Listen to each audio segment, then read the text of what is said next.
Hello guys, today I want to present you this Suzuki Jimny from 2019. I rented up this car for 5 days and I drove it around 2000 kilometers. So I think I can share a couple of words about this car, the good things I noticed, the bad things as well. So the first thing you'll notice is that it's a good looking car. I can even say for me it's a beautiful car, as well as for many people who see it. Also, many people will call it a small Jeep, even though it's a Suzuki. It has nothing to do with the Jeep company. It comes in all-wheel drive, which can be selected from a separate gear lever, so you'll get high ratio for regular roads and low ratio for complete off-road duties. As you can see, I can start from the first gear, but I can also put it in 5th gear and still go around on this speed like 15 kilometers per hour, and the car still pulls and accelerates easy. This is the difference between 4H and 4L. Now let's get inside the car and see how it looks like. The interior is quite basic.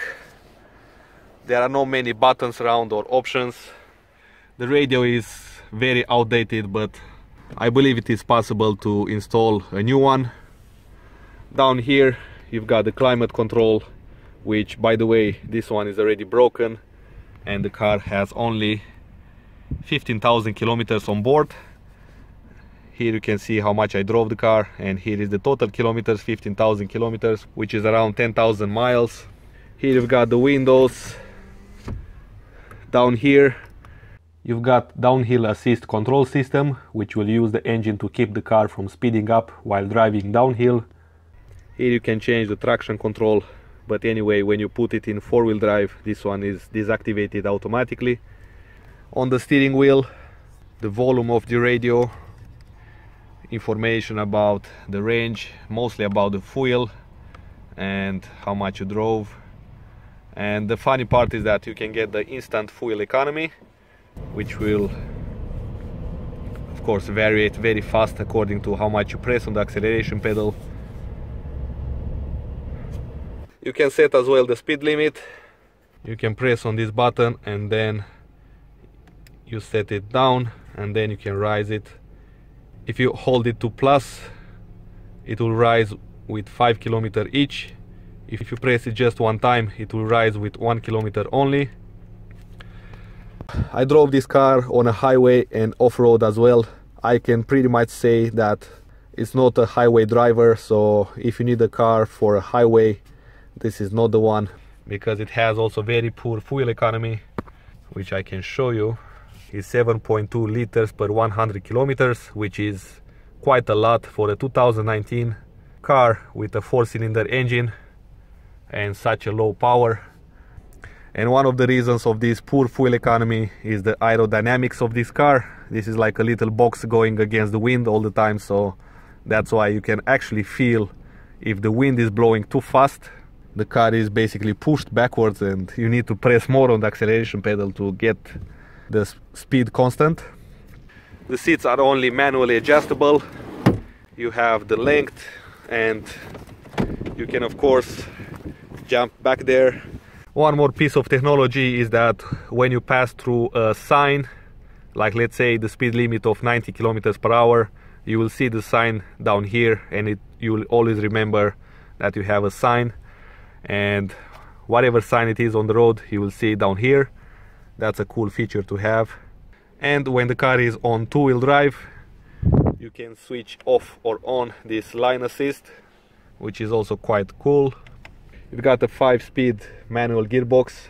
One thing to mention about this transmission is that the gear lever is shaking when the car is idling. I'm not sure if this car was heavily used or is something wrong with the transmission, because on such low kilometers, on such low mileage, the transmission should be okay, even if you use it very hard. On the side you've got the shifter for the 2-wheel drive to 4-wheel drive. You've got 2 cup holders down here, which are quite dirty right now, sorry for that. Some little storage down here. You've got heated seats, which is great in winter. It's quite easy to get back here. However, it's not that comfortable. It's just only for 2 people. The luggage room in the back, it's quite limited again. You've got around 20 centimeters of luggage space, so definitely not good for family trips or something like that. So under the hood there is a 1.5 liter gasoline engine with 4 cylinders placed longitudinally. There are 4 valves per cylinder and it produces 101 horsepower at around 6000 rpms and 95 pound-feet of torque at around 4000 rpms. It also looks like there is surprisingly a lot of room to work on this engine, and the main auxiliary components are easy to get access to in case you need it. Right, so I'm gonna do the test from 0 to 60 miles per hour in 3, 2, 1.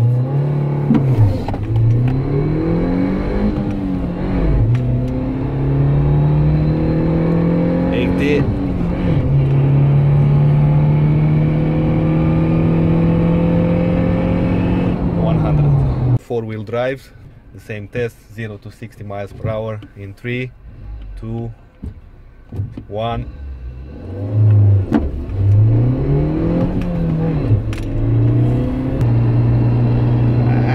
100. So while driving this car, you feel okay, especially when you drive off-road. The car is absorbing a lot of shocks. The driving seat is quite comfortable. The four-wheel drive is working fine. I haven't had any problems except of the part when I wanted to drive on snow with summer tires.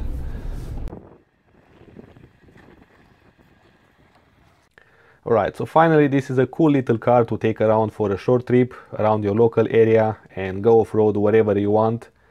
It can be also customizable, like installing new suspension parts, bigger wheels.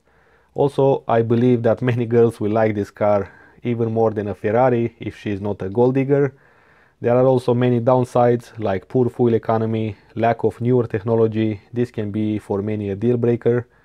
The car is available in manual gearbox only and is not that practical for a family to be used as a daily driver. For me, the number one issue will be reliability, which I think is quite low from what I've seen and heard until today. Also, the fuel economy and very low power will never make me to buy this new car. So yeah, those were my thoughts about this car. I'm curious to read what you guys think about this car, especially if you drove one before. And until next time, drive safe so I can see you soon.